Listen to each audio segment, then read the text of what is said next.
شهر رمضان الذي أنزل فيه القرآن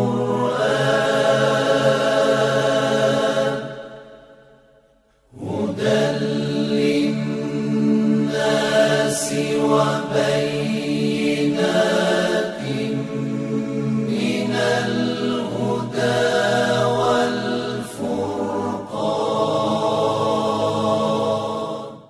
ناظرین سلام علیکم، میں آپ کا میزبان حیدر کانپوری حسینی عزادار پروڈکشن کانپور کی جانب سے آپ کی خدمت میں لے کر حاضر ہوں بہار رمضان 2020۔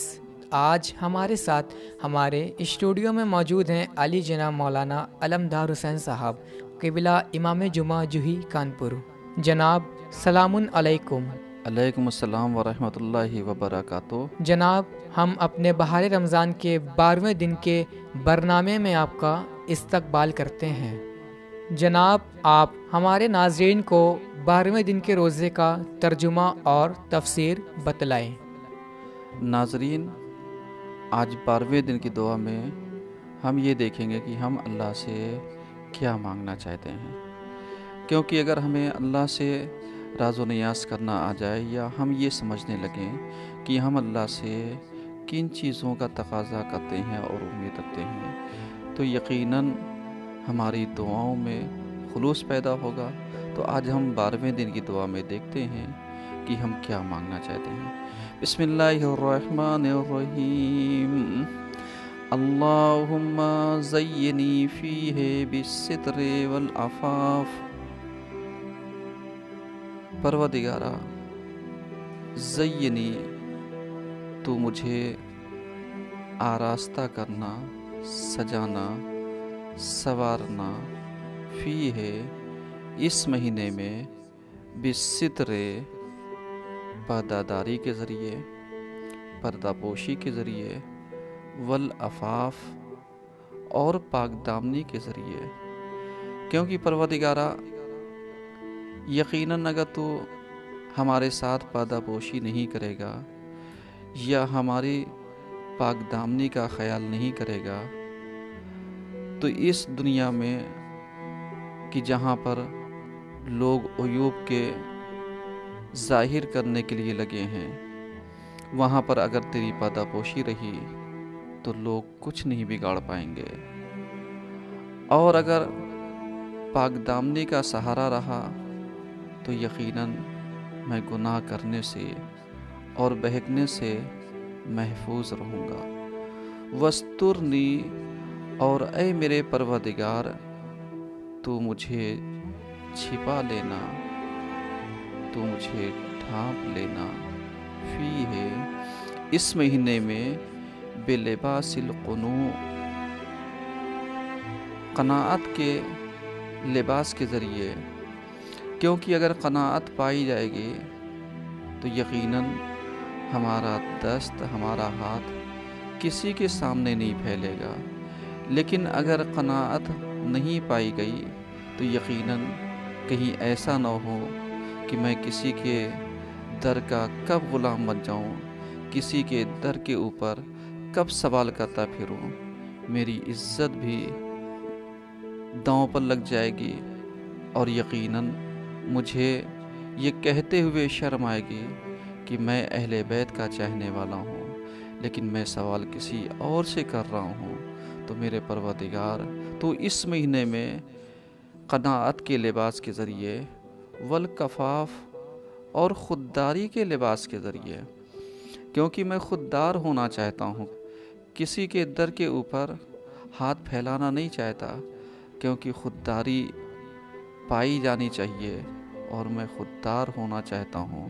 تو پروردگارا تو مجھے اس مہینے میں خودداری کے لباس سے آراستہ کر دینا، وَحَمِّلْنِی، اور اے میرے پروردگار تو مجھے ویسا بنا دینا، فی ہے اس مہینے میں، علی العدل والانصاف، کہ جیسا تو مجھے دیکھنا چاہتا ہے کہ میں عدالت کے ساتھ رہوں، میں انصاف کے ساتھ رہوں، کیونکہ کوئی بھی شخص بغیر تیری مدد کے، بغیر تیری نصرت کے، بغیر تیری تائید کے اور بغیر تیرے تشویق کے کوئی آگے نہیں بڑھ سکتا، نہ عدل کر سکتا ہے، نہ انصاف کر سکتا ہے، کیونکہ یہ دنیا بڑی لالچی ہے، اور جب دنیا لالچ میں کسی کو اپنے ذریعے پھنساتی ہے تو عدل اور انصاف کرنا انسان بھول جاتا ہے۔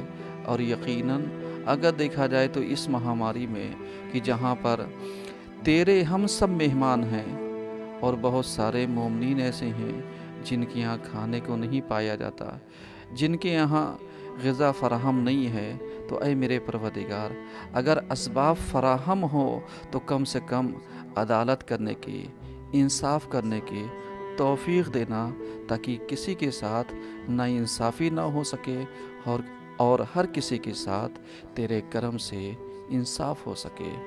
وآمنی، اور اے میرے پروردگار تو مجھے امن دینا، امان دینا، فی ہے اس مہینے میں، من کل ما اخاف، ہر اس چیز سے کہ جس سے میں خوف کھاتا ہوں، ڈرتا ہوں۔ تو یقیناً ہر کوئی شخص اپنی عزت سے، اپنی شہرت سے ڈرتا ہے، کیونکہ کب عزت کے اوپر آنچ آ جائے کسی کو نہیں پتا۔ تو پروردگارا، عزتوں کو محفوظ رکھنا، کیونکہ تو ہی بچا سکتا ہے بے عصمت کا، تجھ کو تیری عصمت کا واسطہ دیتے ہیں، کیونکہ تو ہی ہمیں محفوظ رکھ سکتا ہے۔ یا عصمت الخائفین، اے ڈرے ہوئے لوگوں کی بچانے والے، کہ جو لوگ ڈرتے ہیں تو ہی تو ان کو پناہ دیتا ہے، اور اگر تو نے ہم کو اپنی پناہ میں لے لیا تو پھر ہمارا کوئی کچھ نہیں بگاڑ سکتا۔ جناب آپ ہمارے ناظرین کو 12ویں دن کے روزے کا ثواب بتلائیں۔ ناظرین، آج ہم آپ کی خدمت میں 12ویں روزے کا ثواب عرض کریں گے، کیونکہ ہم ڈیلی ثواب کو ناظرین کی خدمت میں پیش کر رہے ہیں، تاکہ کم سے کم ہمیں روزہ رکھنے کا جذبہ ہو اور ہم معرفت کے ساتھ روزے کو رکھ سکیں۔ 12ویں دن کے ثواب میں پروردگار عالم ہمیں کتنی نعمتوں سے نوازتا ہے۔ تو اللہ تعالیٰ نے 12ویں دن کو تمہارے گناہوں کو نیکیوں میں تبدیل کرنے کے لیے رکھا ہے، اور تمہاری نیکیوں میں اضافہ فرمائے گا کہ ہر نیکی کے بدلے 10 لاکھ نیکیاں لکھے گا۔ تو یقیناً ماہ رمضان میں ہم سب اللہ کی بارگاہ میں یہی کوشش کرتے ہیں کہ ہمارے گناہ بخشے جائیں اور ہمارے نیکیوں میں اضافہ ہو۔ تو پروردگارا، اگر اس مہینے میں اگر تو گناہوں کو مٹائے گا اور نیکیاں لکھے گا، اور ہر لکھی ہوئی نیکی کم سے کم اگر 10 لاکھ ہوں گی، تو یقیناً میرا مقام ہوگا، میرا رتبہ ہوگا۔ تو پروردگارا، اس کو یہاں پر بھی محفوظ رکھنا اور آخرت میں بھی محفوظ رکھنا۔ جناب آج ہمارے پاس چند سوالات آئے ہیں، آپ ان سوالوں کا جواب ہمارے ناظرین کو بتلائیں۔ جناب ہمارا پہلا سوال، کیا واجب نمازوں کا نافلہ واجب کی طریقے سے ادا کیا جائے گا، جیسے بلند آواز سے پڑھی جانے والی نماز کا نافلہ؟ بلند آواز سے آپ اس سوال کا جواب ہمارے ناظرین کو دیجیے۔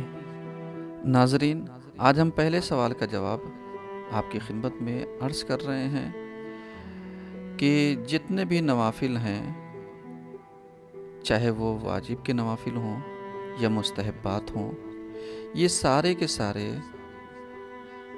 یعنی آہستہ پڑھے جاتے ہیں، بلند آواز سے نہیں پڑھنا چاہیے۔ سارے نوافل مستحب یہ ہے کہ آپ آہستہ انجام دیں۔ جناب ہمارا دوسرا سوال، کیا ماہ مبارک رمضان میں پڑھی جانے والی قرآن کسی ایک انسان کو ہدیہ کر سکتے ہیں یا زیادہ لوگوں کو؟ آپ اس سوال کا جواب ہمارے ناظرین کو بتلائیں۔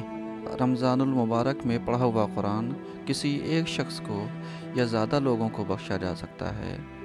تو اس کا جواب یہ ہے کہ ایک شخص کا تصور یا اس سے زیادہ کا تصور یہ ہمارے ذہنوں میں ہے،